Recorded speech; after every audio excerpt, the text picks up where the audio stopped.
Nice to meet you. Ivan, nice to meet you. I'm just gonna mic you out. Yeah. Thank you.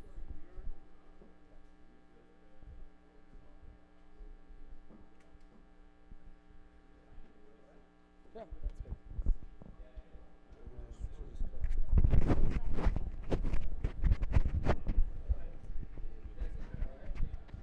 No, we are from Ukraine, but we spent here 1 month.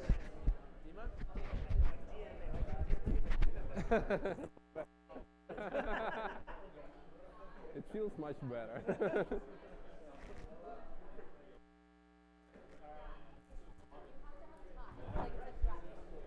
you been there? Yeah, it's a nice place. Maybe not now, but should I do like?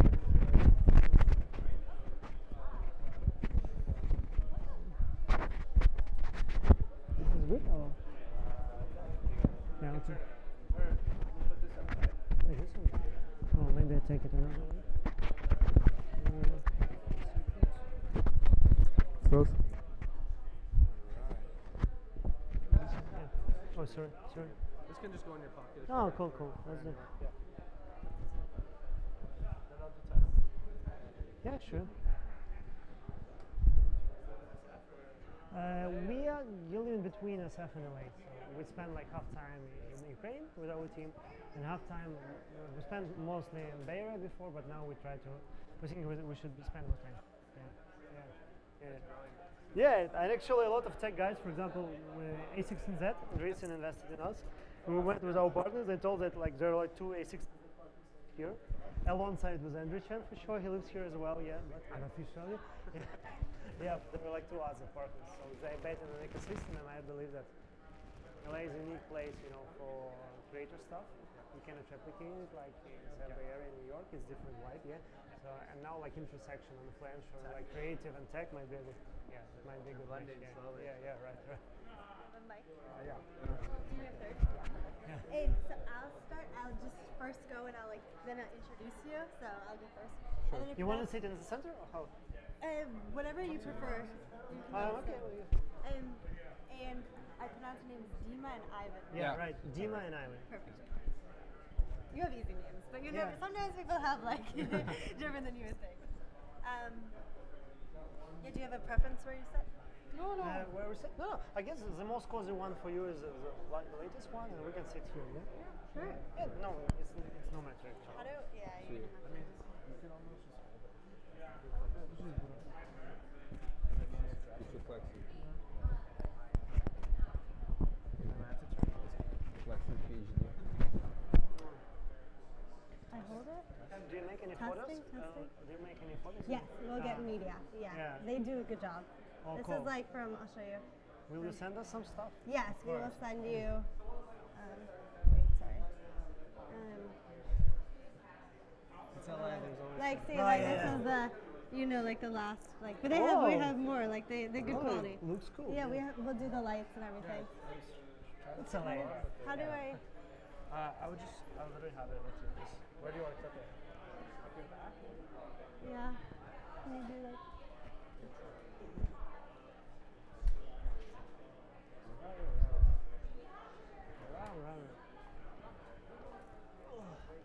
I was just going through the audio. The Yeah. audio's a bit raspy. Raspy? Yeah. On it. We can do it after. Yeah, if you guys want to run it again after, if that's okay with you guys. Yeah, it's like Yeah. 5 minutes we can do it. Yeah, Yeah. it literally takes super quick. All right. What? Apologize for that. But the answer might be different, Of course, See? no, speed it up. That's Then good. think about it the first one as a practice round. Yeah. Now you know the question.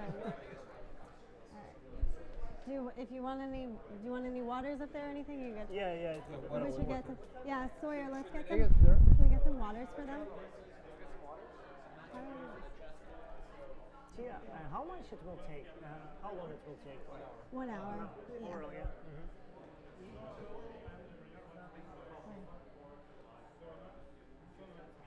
The slice?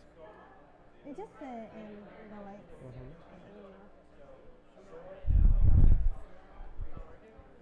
Thank you. No, but I don't know how to do it, so.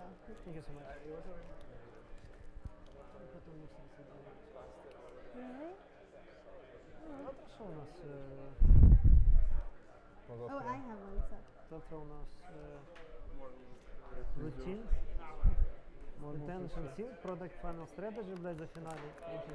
Ну, кстати, смотри, в 10:45 я заканчиваю, и мы можем реально уже езжать к задержанию.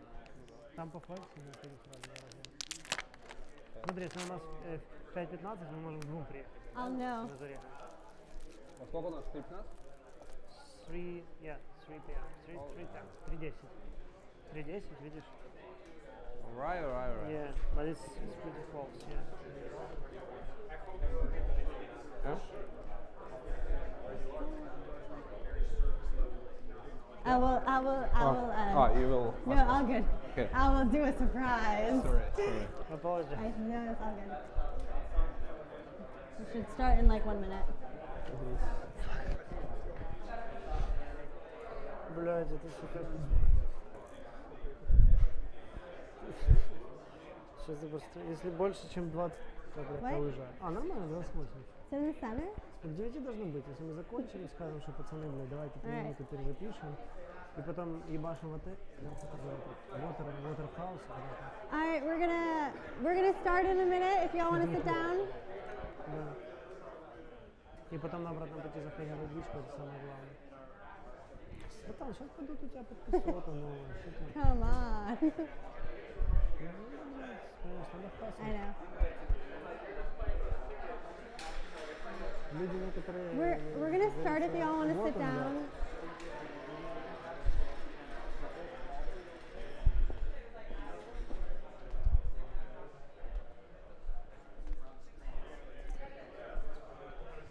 Is it streaming now, Sawyer, or how does it work?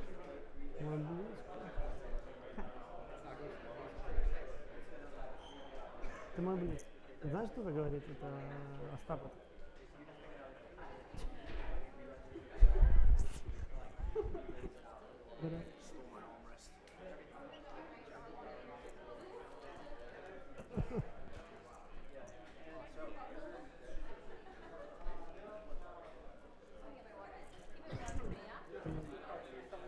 Seen what? I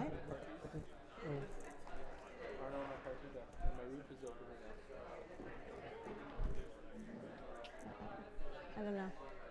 I'll find it.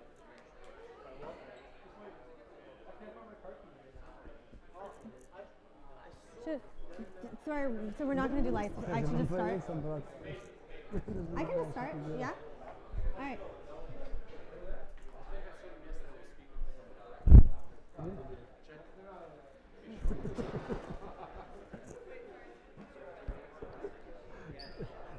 All right. Thanks so much. Thanks everyone for coming. Okay, thank you all so much for coming. Today we are going to be talking about the shifting landscape of creators, and we have two amazing guests who are going to be sharing how artificial intelligence and machine learning are transforming the way that we create content. So today I have Dima and Ivan from Reface. Let's welcome them to our kickback.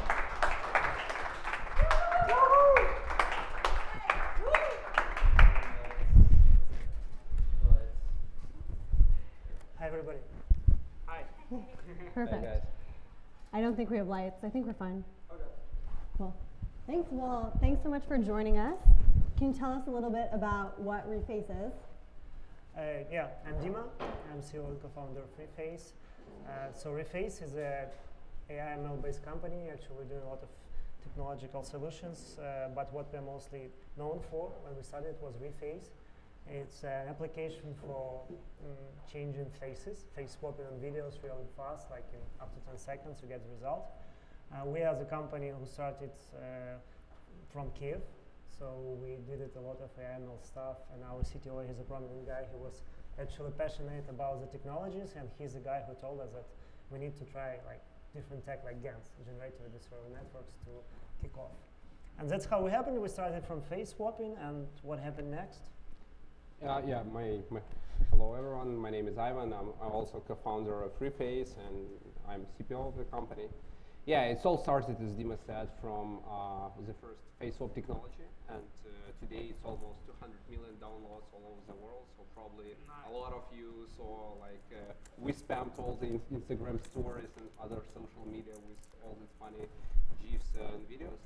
But it was just the beginning of the story, and right now we're working on new products, new technical solutions, and during like we have a lot of meetings right now when we are in San Francisco and LA, and when we talk to our friends, VCs, we said that the first year of the company was about building the technology. The second one was about building the product, and the last one was about building a company. So right now in Reface there are more than 200 people is working. So 200 million downloads, 200 people. We did all the like pitfalls, mistakes that all like founders can do in 3 years building ML stuff.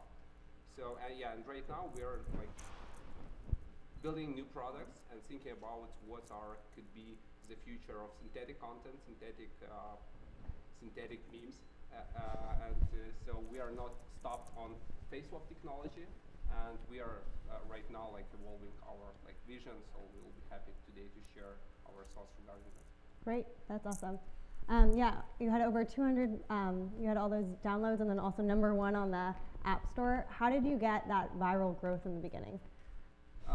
It was like, sometimes we say accidentally, so, but it was not that. So we launched our first app, like the app was, at the time when we launched, it was the name Duplicate. So it was like, we saw that it's a real cool name because it's not like, yeah, one, yeah, okay. So we thought it's a good naming because it's not like duplicate, but like double cat, something like that. But it was really like awful, and we found out it only half year later.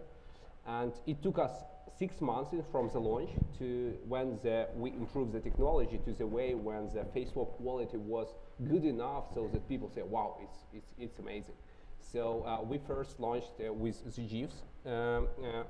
So in our product were GIFs only, and the product was based on GIFs because the quality of face swap was really not good enough, and GIFs are by itself are low quality and low frame rate. So not good enough quality GIFs, so made a perfect match.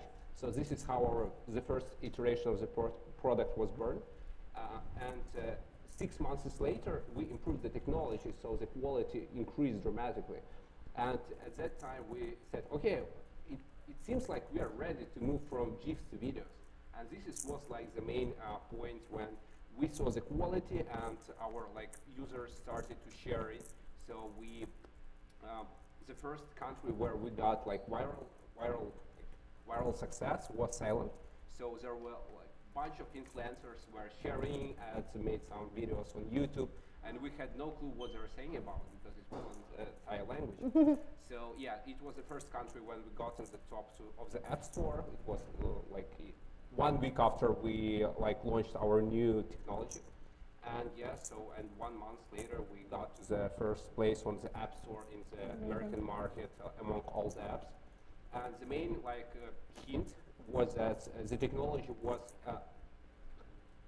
so new for people because they didn't knew that you can just in 1 click create a realistic face swap and share it with your friends, have some fun with like inside the app.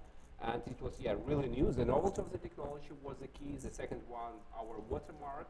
At that time we renamed our app from Duplicate to Reface. And so this is probably where like 3 key things that made us really viral. That's awesome. Quality of technology, the video formats that we implemented in our app, and yeah, actually, we believe that we created some new form of the content because just creating the technology is not enough. Even the great one, you will have some advantage for like several months, but definitely it will become a commodity soon. But creating it in the in the combination of content, technology, and the new form of people how they interact. Because our vision when we started the company was we believe that hyper-realistic face swap is a new big scene. Because everybody was speaking, like there is Snap, there is Facebook, there is emoji, Bitmoji, and we were speaking like, guys, this is evolution of communication, this is how we make it different. And that's how it happened. But one interesting fact prior to Apple Store #1, that was actually that when we're doing like only photos, even before launching GIFs and videos, Elon Musk, he actually tweeted us and he made the face swap on Dwayne Rock Johnson, and it became super viral. I mean, like, this is like the classic case of top to the bottom strategy, when the huge like influencer like Elon, he actually posts you, and it showed us that we are doing the proper thing, that it makes sense and it makes a difference. Yeah, you've had, I saw Snoop Dogg, Justin Bieber, Britney Spears, all the influencers. What was it like when Elon Musk posted? Like, what was your team talking about? Take us into the room at that moment. You know, frankly speaking, it was great, but as everything great from the viral experience happens in your life, you get adjusted to it, yeah? And it was just, it's not what about, you know, some remarkable event. It was the proof that we are doing something that we actually believe in, and it has the outcome and the recognition. And after that, when we actually got all this like free and post and collaborations, promotions by Justin Bieber, Miley Cyrus, and Ariana Grande, and we have all these investors like Scooter Braun and other guys like Ashton Kutcher. So it happened that it was a good way to show that the virality works for us in terms of gaining acquisition and gaining popularity. But we always envisioned that we need to do something more that fires us. So that was the beginning of the story. We proved that Facebook works, and now we continue our story in synthetic media and what we can do next. Yeah, Right. I would also add here that actually Elon Musk like posted twice reface content, and the first one was in early 19. So it was the very early stage of the company when there was just an early technology that was working only photos. So we launched a website which called reflag.tech. So it was not an app, it was not like what we know Reface right now. It was like super early MVP. And the thing that somehow we launched it, we launched a product hunt campaign, so we got some viral, but not so many like people knew our product and technology. And somehow after months after launch, someone on the Reddit creates that college is somehow shared to Elon. I don't know how it works, but so it was not us who like asked him to post it, but it appears there, and it was like crucial thing I believe in the history of our company, that it proves that this MVP, if the content made with our MVP of our technology is worth Elon's Twitter, which is really like important social media like, for all the times.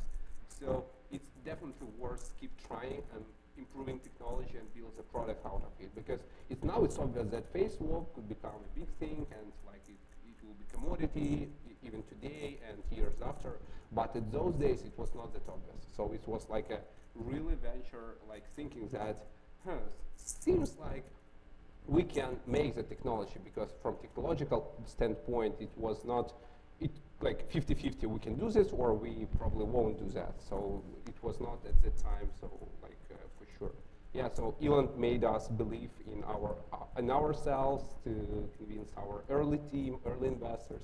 So it was quite important, like milestone in the history of the company. The first Elon. Cool. So you're talking about now you're progressing the startup, you started with GIFs and then you have video. What do you see as the future of synthetic media for celebrities, and how will the way creators interact in the world change? Yeah, I can start actually. So we believe that the future of of creators and everything that will be made with the content will be fully like artificially and synthetically made using ML and AI. We're believing that they're becoming more and more tools for doing it really easy, fast. So, and that is why when we started the company, our first assumption was, what if you can watch Netflix video with your friends, with the main roles, just face swapping and having action TV series with your friends and with your family. But when we proved that it can work like in video, music, we thought, what next? What other use cases alongside face swap might work? That's how we launched face reenactment. So it's been like you can animate any picture and with some voice. Then what if lip sync? And we started to mix in, these different technologies, how these different technologies can help creators to stand out and create different content, because most of the tools currently, they're either super difficult, I mean, like in terms of mobile, they're mostly web, like After Effects and Photoshop, or they're actually not so interesting that the content creation is becoming commoditized. So it's like face swap, and you have the face play and Facetune and Lightstrix company, which has different video editing tools. It's becoming more and more commoditized, so creators need some stuff to stand out. That is why we believe that the way people can easily create content, consume content, have an easy distribution using ML technologies, that's definitely the key for that. Yeah, I would say that from my point of view, the technological progress brought the new formats of media. So when Instagram appeared, when it was become really easy to take a mobile photo, TikTok appeared, like when it's really easy to make videos. Snapchat was made, or some percent of engagement on Snapchat was made with the masks and the technology, augmented reality. So in that logic, we believe that the next big disruption of content creation going to be made with machine learning technologies. So right now, we basically envision that if we can change faces on a video quite realistically, it's just a matter of time when you can change whatever on a video, on a photo. You can change background, people, erase people, adding people, change their emotions, what they're saying. So everything could be synthetic on the media. Without camera. Yeah, and right now it's probably, as we call it, the era of selfie era. So if you want to become popular on Instagram, you have to share your life, to show what's happening going on, to show yourself. On the TikTok, you have to be an actor. You have to take part in the challenges. You have to lip sync something. You have to create a content with yourself. And there are millions of super smart, genius, creative people who are do not want to show themselves. So they want to be not actors but directors of the content. And today there are not so many easy to use tools to create whatever they want. Of course, you can take some content, mix it, but the era of synthetic content, we believe, will be with easy to use tools that were brought with ML disruption. So we want to bring new tools so that SoundCloud appeared when it became really easy to create electronic music, synthetic music, and there become a home for that kind of content. And we believe that if we bring new tools, machine learning powered by machine learning, that let creators do much easier content, change whatever, make new scenes, change the plot, it will bring the new types of creators, it will bring the new types of content. And we want to, this is actually our mission, to empower content creation with ML technologies. And the first step was validate that assumption with our face swap reface app. And right now we are moving forward to bring more and more tools for those guys. Can you talk about a use case for celebrities, licensing out their likeness, how that would work and what the creators would do? I read an interesting one with Cristiano Ronaldo in an article about you, but if you have any use cases of how that would work, because it totally blew my mind, and I think people would be interested in how that will. How actually was adjusted, yeah? How was the evolution of working with big celebrities?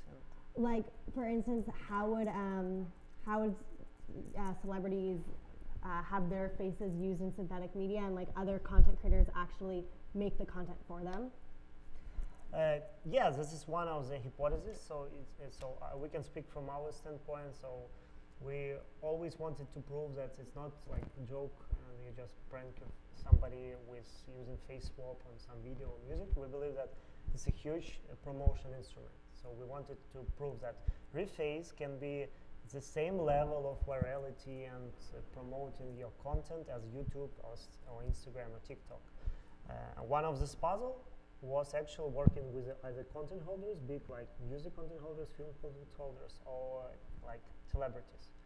And that's how actually we done a collaboration with Cristiano Ronaldo several times. Actually, so we made it with French Telecom SFR and making some push-ups with Cristianos. But the main logic behind that was we were not coming to celebrities, guys, this is unique use case, you can tell it. We made it like this way. It becomes super viral. Everybody speaks about your face. Everybody works and sees how it can promote your content. What about CTRs? What is the engagement levels? It's much, much even better, and that's some of the social media. And we prove that way that, for example, if I properly understood the question, for example, Cristiano made a promotion with us with SFR, yeah? But another intention, for example, that next level, that Cristiano as a person might not go to any other country or city, for example, to film for commercial. He might use Reface, which is good enough just to show the script, show how it works, understanding fittings if he likes the video, and we can just face swap him. It's one option. Another option, actually, that's the next evolution, yeah, what we are doing now. We believe in the theory of assetization. So every video is like every video can be parsed into objects. Like Cristiano plays like a ball, soccer ball, background, specific stadium, elements on the video. And we believe that the next evolution after just face swapping and promoting the content will be when we can make creators and tell guys, this is like the commercials for Cristiano. You want the unique content? Can you please get these assets of the ball or specific script or background and make a video from that? That is the case where we see enormous potential for personalized marketing, personalized ads. So that's one of the use cases. And there are other use cases in fashion, advertising. Like, what are other ways that you see synthetic media going to involve? So basically, so I would say about fashion, I see a big opportunity in terms of like synthetic implementation of like our technology, not only ours, in fashion. So we had a collaboration with Xenia Schneider, is like famous fashion brands in our region. And it was like the middle of the first wave of the COVID. So we're not able to make their fashion days. So we're about to launch their new line of their clothes. So they asked to put their celebrity faces to their like specially made video. So it was a synthetic fashion days, I would say like that. And it got quite viral, so a lot of media covered that event, and so it was such an MVP of metaverse, you know, like fashion days, probably. And what we see right now is that definitely in fashion there is a big like, we all want to, when we digital try on, you know, like when we're e-commerce shopping, we want to see, we try to imagine how I would look like in that t-shirt or whatever it is. So synthetic things that you can make your like sort of like digital avatar or whatever, and plug in into any like social or e-commerce platform, so you can see yourself in a way that how you look like in that things. And it's already possible with ML technologies. So this is a big application for that. And the second use case, I believe, is like what Dima has already said about synthetic celebrities. So we definitely know Lou Michela, and there is other like representatives, and there will be more and more things that you don't have to. You can be the producer of a like synthetic celebrity. So you don't have to live that life, but you can like create and be the director. I don't know. You want I can take those assets. I can think about how to create the best storytelling regarding the day of celebrity, what or he may look like. So it is already possible as well. So I believe this is going to be a really huge market. So you don't have to be filming content about yourself, but you have to make a storytelling about things that could be interesting for other people. Yeah, just add on to fashion. As a good example, we're working on is a full body swap. And actually, you can see how you fit and how you look like, and actually what I started from. Another option, yeah, we spoke to a lot of big companies, like we have Natalia Vadyanova, who is wife of Antoine Arnault, Louis Vuitton Group. And we had a conversation with Kering Group Gucci. You might see we have one of the first Refaces with Jared Leto going as Gucci Guild advertisement, and he was super viral. So the implementation of the synthetic media technologies are more than enough in the business and the fashion. And just we have friends like from Synthesia as a good company. They're doing different personalized synthetic, video promotions for businesses like B2B too. So implications are more than enough. Yeah, so we've seen there's a lot of benefits, within fashion, creators, advertising, things like that. Some people would say there's some ethical concerns or, maybe privacy or regulation. Like how do you think about people manipulating, media, and like what do you think are ways to safeguard that? I love this question. It's super You cool. always get it. We have to. Favorite one. Yeah, I would actually distribute this question into two dimensions.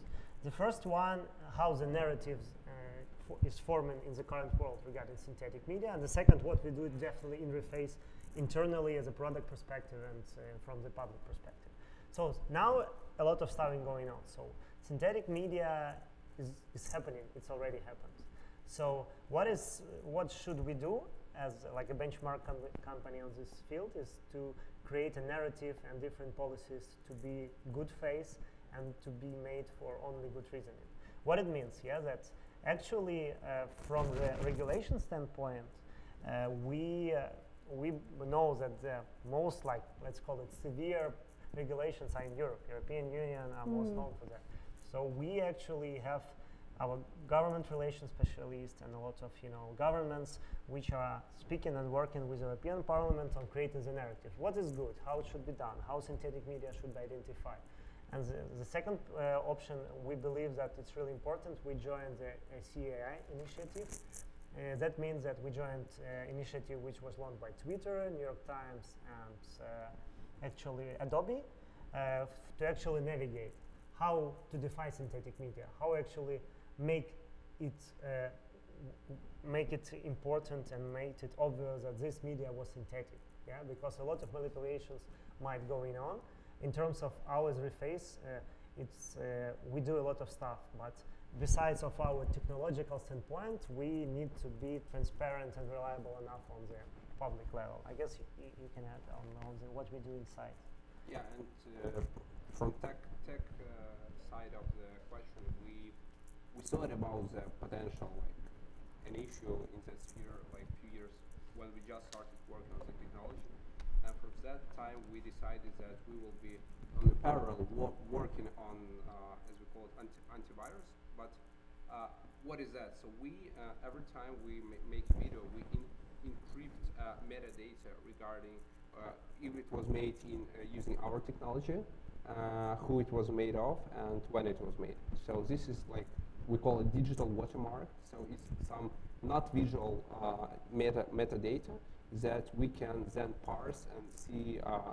So if our technology are used to do some, some bad stuff or whatever, it can be transported to see who it was made of. So we are collaborating with all the initiatives Dima mentioned, with European Parliament, some associations regarding. So government do not know how to handle synthetic media right now. So we have to be collaborative to think together what could be the best regulations for the sphere. And it's already here, but still there is no rules, and it's just developing right now. Gotcha. Well, thanks for explaining that. I'll ask one more question and then I'll open it up because I'm sure a lot of people have questions here as well. My last question is you have so many fun things in the app. I've seen J-Lo dancing. I've seen all these different scenarios. What's your favorite scenario in the app and why, or the funniest reface you've seen? Starting from me, it's always personal. I believe that people are such, humans are such kind of this world that they like the most what they believe they look the best. So and the use case of our technology, if you use reface, that if you face swap to some person who has the same traits as you, it's preliminary, at some point, you don't see so much difference. So me personally, a lot of people tell me that I look common to Leo Messi. Lionel Messi is Barcelona player. And I was even sometimes treated, on the airplane that I'm from Argentina. So when I face swap myself on Leo Messi, I feel the best. And the second case, that actually it's all about how you believe this technology and this content correlates with your emotions. Mhm. Maybe I used to play tennis professionally, Wow. and actually now when I want to, for example, see myself, it's strange enough. You're like a tennis player. When I, for example, face myself to Novak Djokovic or Gustavo Kuerten, who used to be Yeah. a pro, I like it so much. That's the case. Yeah. That's awesome. And I have the opposite position.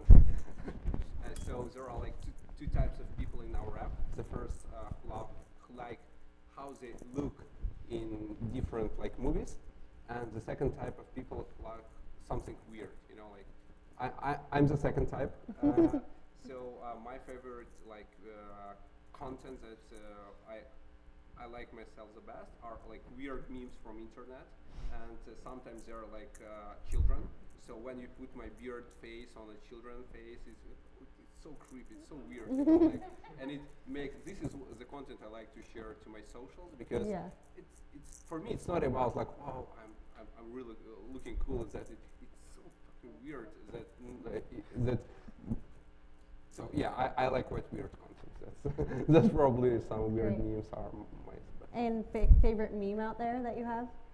It's more about like I don't know the name, but it was like small girls that were telling that about she's going to the school and about her lifestyle. It was so funny. I don't seem to remember the name, but it was. I think we can find it in the case. Awesome. Well, you all, if you have questions, you can raise your hand. Jeff? Can you sort of like invert the problem statement and maybe like feed in an image and with your knowledge of the tech determine like whether it might have been tampered with, like whether it's sort of an organic image or whether it might have been a synthetically altered image or video? Yeah, I mean, like when somebody uses on general on the internet, whether we can identify was it synthetic or not. Yeah. Yeah, I guess. Well, I was thinking, you know, like for the certain like identification documents. Ah, yeah. Like, could you sort of click the I got it. picture in and then No. pick out like whether it's a real picture of the That's- person or whether it was sort of computer altered? Yeah, thank you for the question. You know, the situation with our technology is that it couldn't be even defined as biometrical data. Why we did it? Because we started the company like, you know, almost 3 years ago, and we're thinking, okay, we are trying to target something big, something not evident, which didn't exist at that time. And what we should do, we should be sure that some tricky points that might manipulate on our, you know, brand awareness and our image shouldn't be that way. And regarding the biometrical data and all the stuff, we had a lot of requests from device, from different media all over the world. But the truth is really simple. So we use the technology that doesn't actually use the biometrical data. We're using only embeddings. It's like, you know, numbers or specific facial traits that can identify how your face look like. And that actually is not even considered. It couldn't be. You couldn't do any biometric. And technologically, we do only this face embeddings, numbers, and we don't take even your photo. And even according to our policies, we delete it within 24 hours, but usually like 1 to 2 hours, even these embeddings. So answering the question that we're not using not only photos biometrical data, but we are actually using numbers that are being deleted within 24 hours.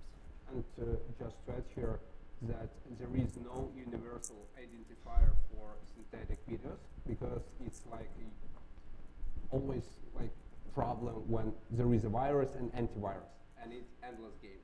So whenever you have a new virus, someone find an antivirus, and it's all about this. So probably it's not a solvable thing. If maybe you've heard that like it was maybe 1 or 2 years ago, Facebook made the biggest challenge on we are like hiring or make a challenge for people who will find the solution for deepfake. It was just before the elections and all the stuff. They were really concerned about synthetic media, Yeah. so they were trying to solve the problem. On the other hand, Microsoft were like and Google were making a lot of data sets of synthetic people. So they were here. Take it. Just help us to think about the universal solution on how to identify synthetic deepfake videos, and it's unsolvable. So probably whenever you are trying to the best way to identify those, as we believe, to join those kind of like initiatives, like we joined with Adobe, so we can plug in for the biggest player. So you can plug in encrypted some metadata. So whenever synthetic content made by us or other like companies who are joining that, it will be identified that it's synthetic. But it's not there yet. So there is no standards right now. So it's just developing. So probably it will come up like maybe next year or whatever. Do we have Carlo? I was just wondering, something I learned when it comes to content is that audiences are more receptive to content they can relate to, like you said, for the reface stuff that you relate to. I was curious to see how you balance this out with our approach of synthetic media, which I think as we go on, consumers might not understand what is synthetic, what isn't, and might start to distrust the more advertisements or different media placements.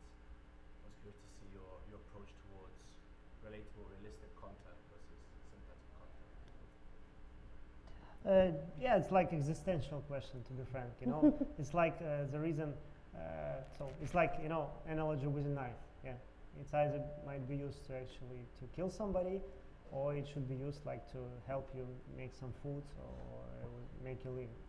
So I believe that everybody in the current world should have the access to technology he or she or somebody can actually use for his life, for creating, for making business, for just having fun or pranking from his friends. So it depends. So if somebody loves to make realistic videos, it makes sense. If somebody likes to make something related to synthetic video and media, it's okay as well. But what is important is create the narrative and the regulations and the technological limitations where this stuff shouldn't be used for misleading or misusing. Yeah, like this we have discussed the situation with TikTok on Tom Cruise. Yeah, this deep fake of but the situation that it took them like technologically we know about a month, 3 weeks, a month to make it specifically on an actor. He was similar to Tom Cruise and pre-trained only in the video. But what is reface? Yeah, we have scalable conditional technology where you can see that it's not like super misleading and confusing. So you see like that's Ivan or me on some video or someone like you, yeah. And the reason is why how we made this technology. We can do it like different, but we did make that our business is about emotions and fun. Our business is we are doing that like narrowing it, working with Warner Brothers, for example, officially on the Matrix. You might see movie interface. We are actually narrowing our use case to fun, emotions, and creation. That is why we couldn't. I believe there are a lot of companies like in the world who are using, for example, face swap or deepfakes for adult, yeah, like or webcam for sure. And to be frank, when we started the company, we have a lot of requests, like from different adult industries. Guys, you have so great technology in the video, but that's how you envision your mission, yeah? That you can enormous opportunity to earn money, but how you treat it and how you narrow your strategy, vision, mission, and focus actually defines who you are as a business. I hope I answered the question, yeah. So I know you also are a VC investor and have invested in over 39 companies. There's a lot of founders in the audience. What did you look for when you were looking to invest in early stage companies, or like what sticks out to you in founders? Yeah. To be frank, I believe the good VC, especially at early stage, is about being a good HR. Yeah, being a good HR, defining who is a person, how actually he or she made the business, how actually communicates with people, what's in, pros and cons of specific collaboration between founders. So what I definitely look, not speaking like about TAM, like total addressable market, and not speaking about the uncapped opportunity for some technologies. It's like just how this person evolutionally making mistakes and struggling, because startup life, you all guys know that it's not so easy, but it's super fun. How substantially person makes changes, makes mistakes, but actually learns from what he or she does.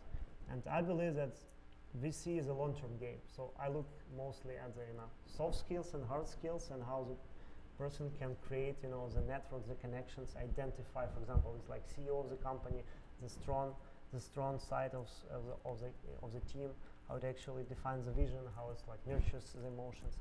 So it's early stage is not about metrics, to be frank. It's all about identifying the proper people, working on a good enough solution, but most likely they will fail. But their relationships to these people and how you build them and how you help them, how you define their development as individuals, not only as businessmen, but as people, as a human being, actually defines what will be the next company, what will be the next after that company, and you will actually benefit as a VC on the long run. Yeah. Any last questions? All right, I'll ask the last one, which is, I didn't know you were a professional tennis player. I used to be semi-professional. Well, that's awesome. Yeah. I played in college, but it was D3, so nothing like you. What is like some lessons that you learned from being an athlete that you now take into business? I love tennis because it's a combination of physical, emotional, and psychological skills. It's not about pushing, it's not about making shots, it's about understanding sometimes the psychology of your opponent and how you behave in the middle of the game, at the beginning. Hi, buddy. Yeah. But I believe that it's really common to startup land and to entrepreneurship, yeah? Because you need to adjust. Emotional, it will be tough, it would be great. You know, like me and my co-founders were always like joking, you know. All our life from the beginning of Reface, it's totally different from VC life. It's like, we're gonna be rich, we're gonna die, you know, like in poverty. We're gonna be rich, we're gonna die in poverty. We're gonna change the world, nothing's gonna change. Yeah, and only being emotion and stable, like being an athlete. What actually sports does with you, it gives an opportunity to overcome some obstacles, to become better, and to work on your mistakes, and to become better in your skills and your physical activity and your results. The same with a business and the startup land. It's always be fails, but how you perform from these mistakes and how you work on them actually makes a difference. I'm not a professional player. I played twice, but I would say that from my side, to make a parallel with tennis, it's more building a company, building a startup. It's more look like when you play like in a team. When there are two people playing against two people, it's not like a solo game.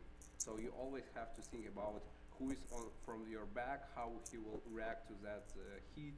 Should you cover or should you play hard right now? So it's about how you feel the people who you are building the company with. And it's I believe at the early stage it's much more important than, I don't know, we see advices, market you're working on, the solution. It's all about people, to choose the right people and to choose the right problem to work on. Beautifully said. Well, thank you both so much for joining us.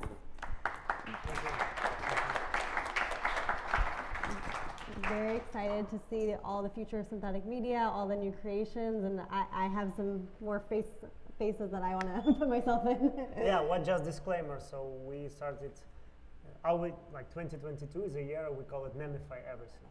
So all our technologies and new applications, we're happy to share, like Mocker, like Prank Your Friends. It's not about face swapping and modification of faces. It's about changing background on the fly, in painting, getting object segmentation. It's all the stuff that creators can use. So yeah, we're happy to share this. So we believe that this is the next evolution. We believe that we can create the tools not only for the huge audience like 200 million. We want to dig into gamers, creators, mostly consumers of Reddit, Discord. So we believe that there is huge potential for this audience alongside with TikTok and other social media. Yeah, so we've just launched our, as Dima said, our new app. So it's just few weeks ago we launched it. So we would really appreciate. We will share the link. So just try it out. It's like a Mocker app. Mocker. Mocker. Yeah, we'll share with Tia if possible. Yeah, of course. So try it out. We would love to be beta testers. Yeah. And another one is Meme Dash. It's about consuming memes. But it's okay. It's so Thank you. yeah, Thank so you. much. Thank you both so much. I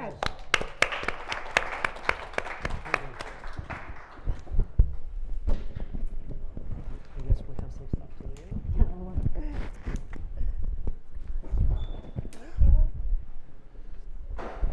Thank you for all your time. We appreciate it. Thank Yeah, you. well, I'm not like went through the rabbit hole. I have so many questions. So interesting. Yeah, I'm happy to come by actually. Yeah. So we are flying tomorrow to San Francisco, but we're back. So happy to join you. You're doing great stuff. So Next week you're having. Not next week, but I'm gonna have We're gonna have Kara Weber. She was president of Bread, which is the creator of Little Michaela. Oh, This is really interesting. yeah. Yeah. Could you please? Do you want to be connected yeah, to her? yeah. I used to work for her at her VC fund for a little. Oh, cool. We'll happy to join. Yeah, she's not there anymore. She's now CEO of Dapper Labs. Oh, I know Roham. I invested in that. Oh, awesome. Yeah, first. she's the COO. I know Roham and Miki, who's with the business development. Okay. Yeah. But Roham is great. Yeah. Cool. And now investor, we heard about him, Bill Ty. Okay. Kite VC, he's a guy who actually invested. Yes, Bill Tech. Yeah. I was at GC Ventures, and we did a deal with Bill for the Blackboard founder made it a class for Zoom, and we did a co-investing with him. Oh, cool. Yeah, Yeah. because Billy, he's a great guy. Yeah. Yeah. He got connected us to Canva, to Dapper, and he was so insightful. He knows Yeah, it. yeah. Yeah. But the reason with him is not only he knows, he's a guy who's passionate. He doesn't want to waste his time for something that's about money. He's passionate about Reface, he was passionate about Dapper, and before he was passionate about crypto. He's still in crypto so much. And he was early Zoom. He was like Zoom super and Canva. early. Yeah. He made his living. Yeah. Yeah. I heard his net worth is about